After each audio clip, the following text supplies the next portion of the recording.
Hari ini Yayasan Basmi Kemiskinan bersama dengan karyawan, ahli lembaga pemegang amanah dan teman-teman lama dapat bertemu untuk bersama-sama dengan Tan Sri Muhammad, pengasas Yayasan Basmi Kemiskinan, bagi mendapatkan nasihat, amanat dan juga cadangan hala tuju masa depan. Jadi beliau telah dapat menyampaikan dengan baik akan harapannya kepada YBK, melihat kepada dia memberikan saranan-saranan.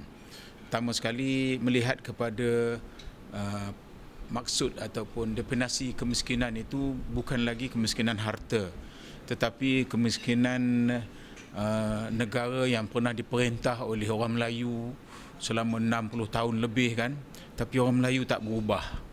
Ini bermakna kemiskinan kepimpinan Melayu dalam menangani masalah sebenar orang Melayu.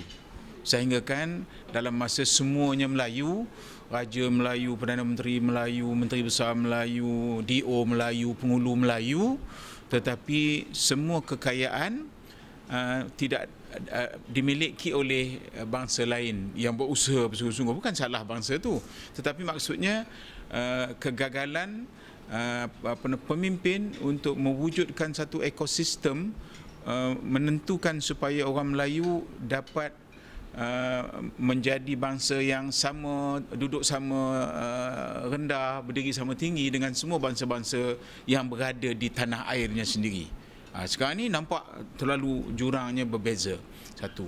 Kedua, beliau minta supaya diwujudkan satu perbincangan meja bulat di antara pemikir-pemikir bagi memberikan saranan dan cadangan kepada YBK akan apakah hala tuju baru, apakah perkara-perkara yang patutnya kita buat, dan supaya dengan pemikiran baru itu YBK ini akan kekal relevan dulu, kini dan di masa akan datang.